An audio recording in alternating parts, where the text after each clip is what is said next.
Gara-gara saya taruh ikan di lantai kamar mandi, akhirnya saya dapat komen kayak begini. Hai guys, apa kabar kalian semuanya? Jumpa lagi, selamat pagi untuk kalian semua dimanapun kalian berada. Jumpa lagi dengan saya Muka Kering di sini. So, jadi ceritanya kayak gini guys. Bapakku ini orang pergi molo itu dari hari Jumat sampai hari Senin baru mereka pulang. Jadi tujuan mereka kali ini tuh mereka pergi ke Sarmi dan itu jauh sekali perjalanannya, mungkin ada 8 jam dari kota ke Sarmi. Dan mereka pergi tuh mungkin ada 8 orang atau 9 orang begitu ya. Jadi mereka punya kelompok di mana kalau mereka mau pergi ya mereka ajak baku-baku ajak begitu untuk jalan ya, pergi untuk molo. Jadi ini dia pulang itu dia dapat ikan paling banyak sekali, mungkin ada 20 ekor atau lebih, mungkin 30 apa. Jadi ada yang besar, ada yang kecil, ada yang sedang, dan ada yang paling besar sekali.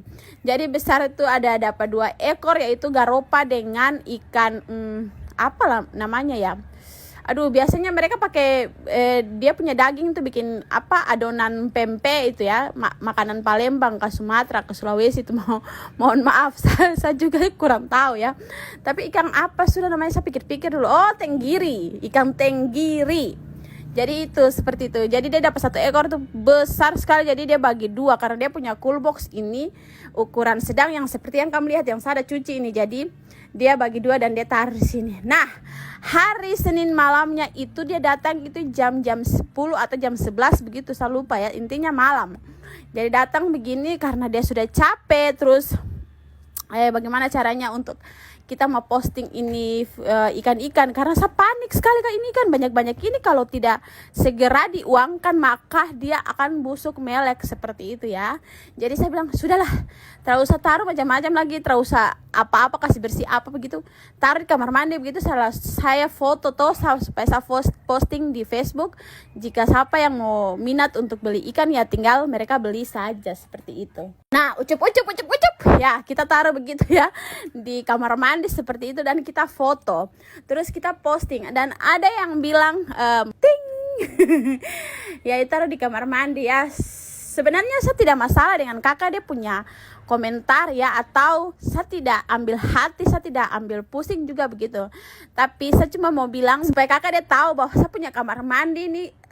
Kayaknya setiap kali saya konten atau mungkin ada beberapa kali saya ada kasih masuk part di mana saya membersihkan kamar mandi ini ya. Jadi kamar mandi ini saya juga salah satu manusia yang paling sensitif sekali kalau kamar mandi itu dia kotor.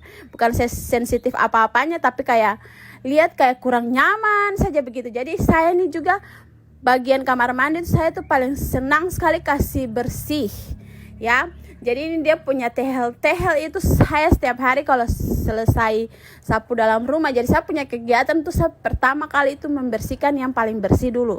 Jadi kalau teman-teman yang sudah biasa nonton saya punya video-video kasih bersih rumah, ya itu saya kasih bersih tuh bagian kamar karena saya rasa kamar tuh yang paling bersih ya, tidak terlalu kotor begitu ya. Kamar keluar ke ruang tamu, setelah ruang tamu baru ke dapur, dari dapur baru ke depan apa namanya teras. Jadi seperti itu. Begitu juga dengan bagian pel. Jadi sapel itu setiap kali di kamar dulu dan berikut yang tadi saya sebutkan ya. Terus terakhirnya itu sapu, yang saya pakai sapu begitu setiap hari itu saya harus cuci. Dan saya sementara cuci sapu saya juga pakai untuk bersihkan itu kamar mandi ya. Saya sikat itu kamar mandi sampai dia punya tehel itu benar-benar kayak yang putih-putih, garis-garis putih yang di situ kamu lihat itu benar-benar putih, tidak ada dia punya coklat-coklat atau kuning-kuning seperti itu. Jadi saya pastikan saya taruh ikan di situ itu benar-benar itu di lantai itu bersih ya. Jadi mungkin pandangan orang kaya kalau kita taruh ikan di lantai kamar mandi itu kayaknya kurang higienis seperti itu ya. Tapi menurut saya ya bagaimana ya, karena kita punya rumah minimalis, tidak ada dapur yang estetik atau segala macam begitu. Dan ini dia datang itu malam-malam, jadi kita tidak bisa taruh ikan di luar di depan sana. Jadi kita taruh di kamar mandi saja ya. Yang penting kan kita sudah pastikan bahwa kamar mandi itu tidak ada tinja-tinja dan lain-lain. Semuanya itu bersih ya. Karena kalau saya injak kamar mandi ada licin-licin juga saya kurang nyaman. Akhirnya saya harus duduk dan saya sikat dulu. Jadi saya mau bilang ke kakaknya terima kasih banyak karena kakak sudah memperhatikan saya punya kamar mandi yang minimalis ini dengan dia punya segala kebersihan.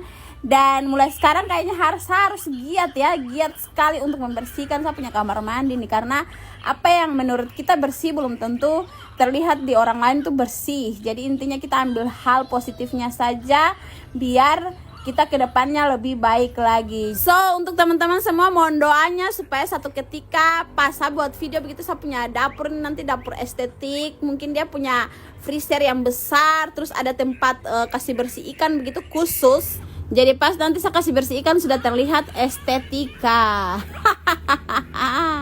Amin, amin, amin.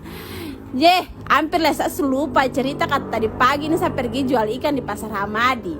Sebenarnya itu dari kecil saya sudah pernah jual ikan ya, karena kita punya masa kecil itu kita di pasar, kita jualan ikan, bantu kita punya orang tua untuk jualan sayur. Jadi kita tidak kaget-kaget lagi untuk mau jualan-jualan kayak begini. Tidak ada gengsi-gengsi untuk saya mau jualan-jualan kayak seperti begini ya. Yang penting kita tidak mencuri, kita tidak menipu ya, itu sudah. Yang penting halal itu kita maju, let's go. Saya punya prinsip dari dulu seperti itu. Ngapain gengsi, ngapain pikir orang punya omongan yang tidak membangun. Yang penting kita hidup itu jangan menyusahkan orang lain ya. Jadi seperti itu. Jangan banyak drama lagi Mama Queen lalu cerita sudah. Oke, karena ini sudah paling lama, saya tahu berapa puluh tahun baru saya turun ke pasar dan saya tidak tahu harga ikan kayak begini di pasar tuh dorang taruh berapa ya. Jadi saya patokan dengan saya punya bongso. Saya bilang ini kayaknya 50.000. Pokoknya nanti kita atur 50.000. Ada yang 100 satu ika. Jadi itu kita bawa 8 ika. Terus sisanya itu ada yang utuh-utuh begitu saja ya. Kayak tenggiri kita bawa dia punya ekor. Terus ada geropa. Terus ada apa namanya ekor pisau yang sedikit besar itu. Nah pokoknya kita main harga situ ya. Pokoknya yang satu ekor, yang ekor pisau sedikit kecil itu kita kasih 50.000. Setelah itu 100.000 itu pokoknya naik sampai 500.000. Sekarang begini kita sampai satu, orang bilang tidak beli, kita ke satu, pokoknya begitu sampailah ke abang satu begini ya. Dia punya kafe Ale, dia punya kafe di ini apa namanya dekat lampu merah Hamadi sini, pas mau belokan ke pantai Hamadi sana itu. Nah disitulah dia borong Ale, satu tusuk itu 100.000. Jadi ada 2 ekor, ada 1 ekor. Pokoknya kita tusuk begitu sekali tuh Bapak Queen, dia tusuk tadi pagi begitu lah, tinggal kita pergi jual saja begitu. Nah pas sampai di Garopa ini, karena saya tidak tahu berapa Garopa dan Tanggirin dia punya harga berapa, jadi saya coba-coba tanya ke Om satu. Lalu Om bilang begini, kalau tenggiri ini dia dorang jual katanya itu per kilo 50.000. Jadi tenggiri dia punya ekor itu kita timbang itu ada berapa kilo kemarin ya, 4 kilo, jadi 200.000 dia punya ekor itu ya. Jadi 200.000. Terus sekarang giliran Garopa ini tidak ada yang mau beli karena dorang tanya berapa, 500.000. Dorang bilang aduh 500.000 mahal kapal. Langsung, mau berapa Om, terserah Om, sudah mau baku tawar, yang penting harga pas, harga cocok, dua-dua aman, kita fix langsung Om angkut. Tapi mungkin karena dia perasaan aduh dia mau beli salah, dia mau apa tidak beli salah, kayak dia bimbang begitu. Pada akhirnya dia tidak beli karena mungkin terlalu mahal.